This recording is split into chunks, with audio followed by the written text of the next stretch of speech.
Hello guys. Hello guys. My name is Satak Pandey, and today I'm going to show you how I made this tower falling effect. Building is falling, and it's looking like a really big building is falling and it's breaking into small pieces and all. So before I start the actual tutorial, I want to talk about some things which is like a key to this effect, and which is I think which is very important because what I want is like I don't want you to teach just how to do something in just one software. I want to teach the universal thing which is going to be true for every piece of software that you use. Okay, so the thing is, our tutorial is like there are basically four steps that we need to do. The first thing is the setting up the model. So when you are doing some distractions kind of effect, you need to have your geometry like it's very usual that you need to keep it very clean. There should be no mesh intersections and all. And the second thing is like if you are doing a building destruction, your building or anything needs to be detached into elements. I mean like there are 20 floors in a building, so you need individual 20 floors. You need individual pillars if there are any pillars. If there are some ceilings like which are outside the building, like in balconies, you need them you need them to deattach. So because what we need to do is because we need those deattached because we want all of them to form a joint between them. Because if you can see in this video, you can see like everything is not breaking just right. Whenever there is a force, it only breaks. If you can see this portion, it will break only when there is a force. So they all are like individual boxes. Okay, so like the first thing will be like setting up model. We will make the model, which is like very easy because it's all made up of planks. While like if you want to have a real building, you can just go ahead and do that. Second thing will be like we need to create joints, because if we won't do that, as soon as there is a hit in our building, or even with the gravity, our building is just going to collapse because there's no friction going on. It's like there's no cement between the buildings, between the walls and the bricks of the buildings. Third thing, we need to tube the geometry. Sorry, we need to tube the gravity, because like if the gravity is very, it's very high, it's go like our building is going to look like it's like a toy and it's just falling apart and breaking into pieces. So we need to cheat the gravity to make it look like it's like a really very large scale. The fourth and the final part is fracturing. Like we need to tell if you can see in this video, everything that is breaking, it's also like breaking into individual small pieces. So we will find a way, like a clever trick to tell whenever there is a joint which is getting broken apart. We need to even fracture that box or whatever that part is even more. Okay, so let's get started with the actual tutorial. All right, guys. So let's start with the tutorial. So the first thing that we are going to do is we are going to make our building. So in this case, I'm just making a building with these uh, in style of like a wooden plank. Because the thing is like whenever you are doing this kind of effect, what you need to make sure is all your geometries are they should be detached, because like let's say there are 50 floors in a building and they cannot be all just joined to one. Obviously they are going to be they all are going to be an individual piece. Okay, so I'll make uh, like in my original video I've gone for like 4,000 pieces, individual pieces. So I'll just try to mimic that same thing.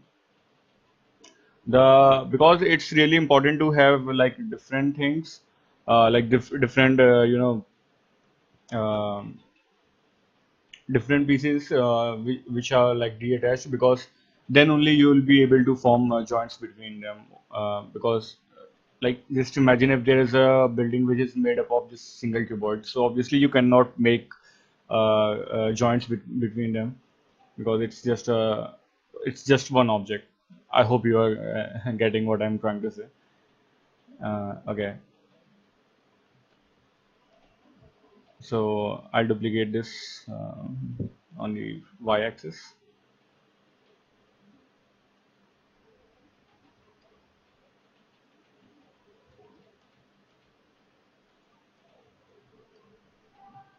Now I'll duplicate them like on the top axis. So it will be like this will be like my height of the building, and I'm going to make it like for 20 floors.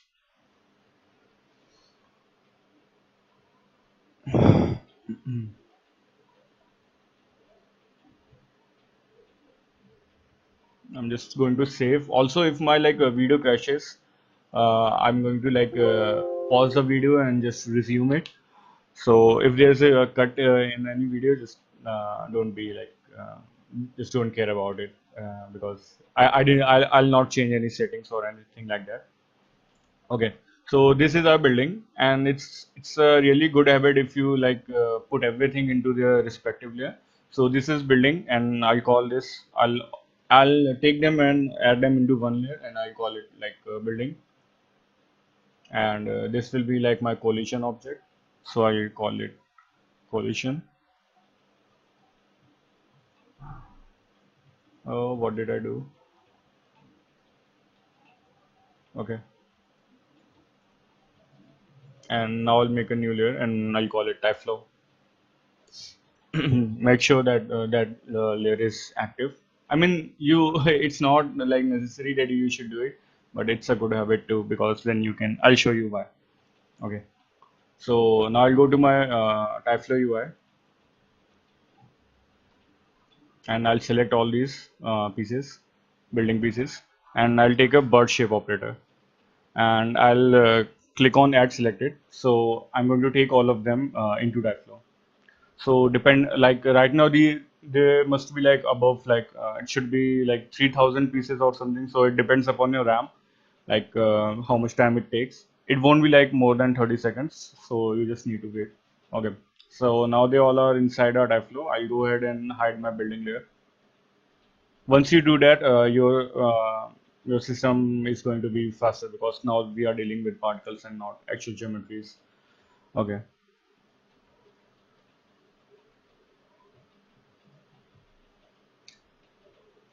Okay, so we have this. Now what we want to do is like we want this sphere to collide with this building and our building is going to fall. Okay, so we'll just go ahead and scroll our timeline. Let's say for 15 frames or 10 frames. And right now nothing is happening because we haven't assigned any physics or dynamic engine to our system. So we need to assign a physics shape. So what it's going to do is it's going to take everything and convert it into like a physics shape, as it says. All these shapes will be now a physics shape. If I tell you something about physics shape is a technology which is developed by NVIDIA and which is used in games. Um, Also, it's an open source. It's available for free, so anyone can implement it into their software. Okay. So right now you will see our building is just falling, and that is due to gravity, and also it's not colliding with the sphere. So what we need to do is you can add a simple collision, but I'll prefer if you are working with physics, make sure you add a physics collision itself. Okay. And pick the sphere. Now, if you go into your TypeFlow inside your physics, and you can see there's a automatically there's a default gravity. So you need to turn it off because I want to like we want to apply a gravity in our operator itself, in our event itself, and I'll put it to like let's say minus zero point 0.2. Okay, so again, even though we have done that, our building is still going to fall, although it's colliding with sphere, but you can see everything is just falling straight away. And the reason is because like if you see in real world, let's imagine we have made a very big building which is just made up of bricks, and we haven't like put any cement or anything, any glue between them. So what will happen is if there is a strong wind, it will fall. In our case, it's just falling by gravity because there's not even any friction. So what we need to do is like in real life, if there's a building, it's there are glue. I mean, there is cement between those buildings. So so we need to mimic the same behavior in our setup also. So what we need to do is we need to add a physics bind. So what physics bind does is it takes your it takes your geometry and adds some some glue between them, some joints between them. Right, so my Macs just got crashed. So I mean, yeah, I've seen this like whenever we are using physics.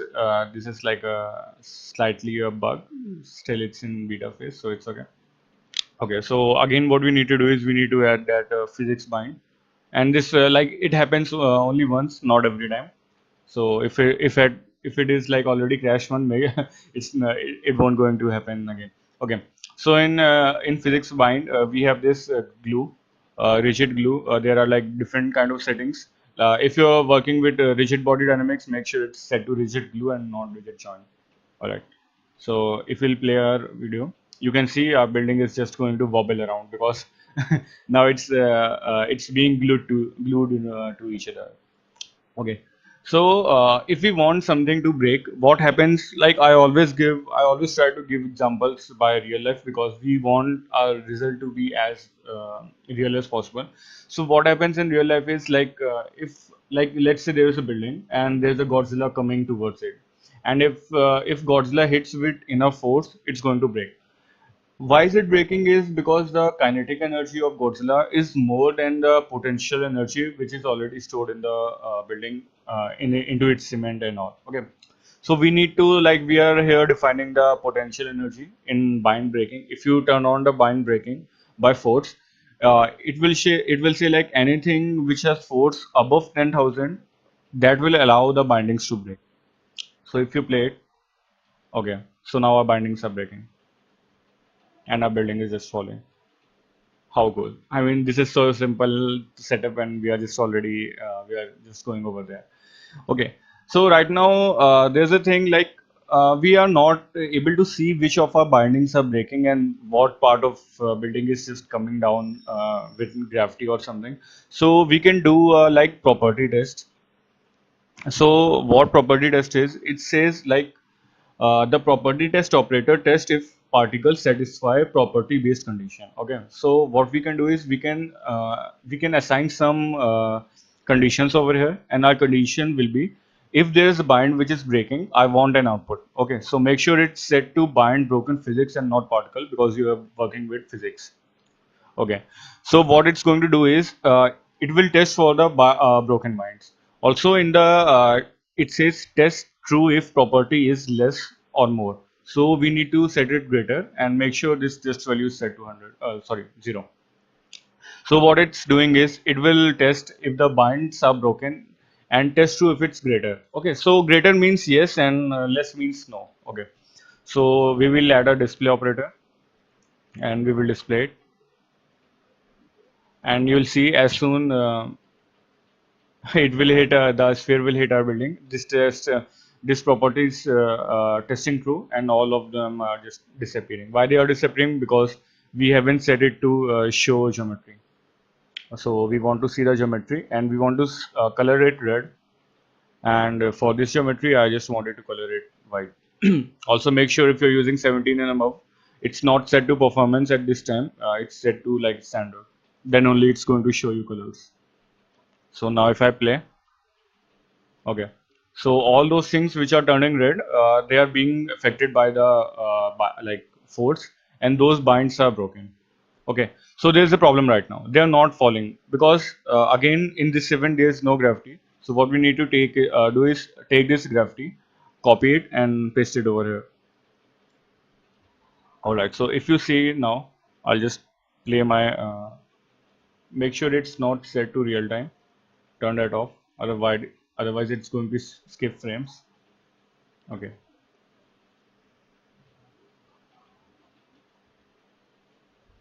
Okay, so I think there is too much of force in the building, but some of them are like falling. So what we can do is we can go back. Also make sure you go to your TyFlow, and in the main setting it's set to like time step. It's set to 1 by 2 per frame. So we want 2 samples per frame. So if I play now, obviously you are going to some. Okay, so let me just turn off my collision and let's see what's happening. Okay, so the building is breaking right away. We don't want that. So obviously this shows that our uh, the binding breaking force is too less, so I'll increase it to, let's say, 25,000. And if I play now, okay, so now nothing is happening. So our like building is strong enough to hold its integrity. So now I'll turn on my physics collision.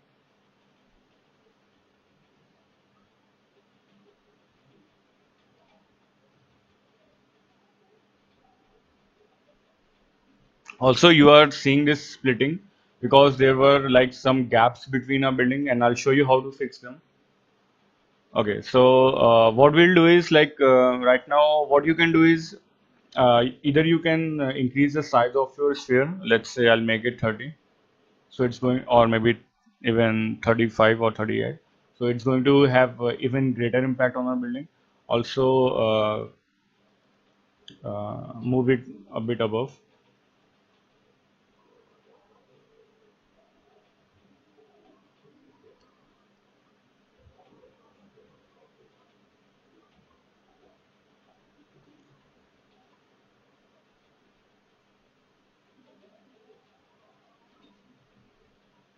Also, I like to show you one setting, like one cool little trick, which will, as you can see, these particles are being hit and they are just flying away in far space. So it's like computing all those, although we don't want to see them, they are being calculated by the computer. So what we can do is, we can kill them. Like we can define an area, and if we say if it goes like farther than this, we need to delete it. So I'll make a box and I'll set it to display as box. Okay. So I'll add a new condition, which is surface test over here,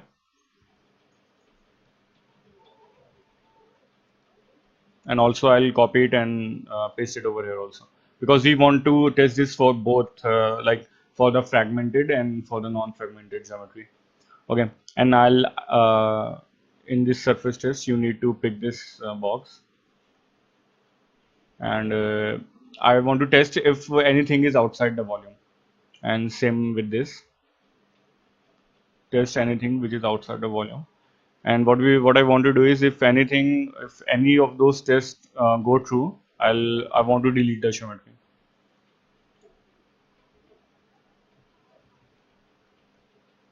You can just add a point over here so it can become a little bit tidy. Okay, so you'll see now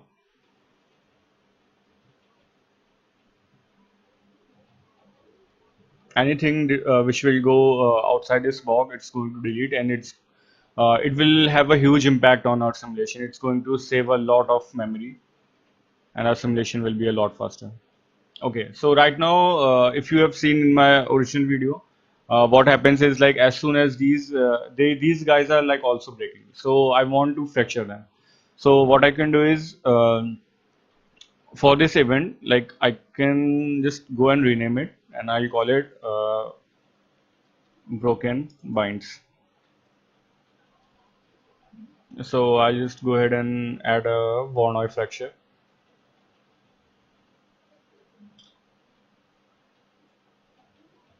Okay. So now you will see it's set to like 10 points, which is fine. So our sphere is hitting, and it's also like breaking these geometries into finer pieces.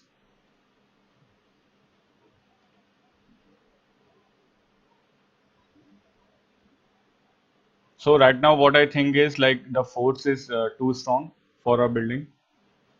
That's why there's not a lot of breaking going on. So I'll go into my bind glue, and I'll change from 25,000 to, let's say, 15,000. So this is all hit and try method. You need to change, keep on changing the settings unless you get the look that you are going for.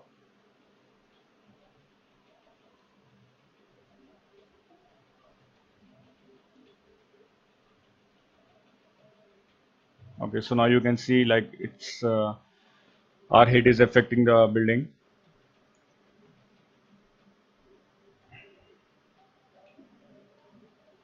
and that force is traveling upwards.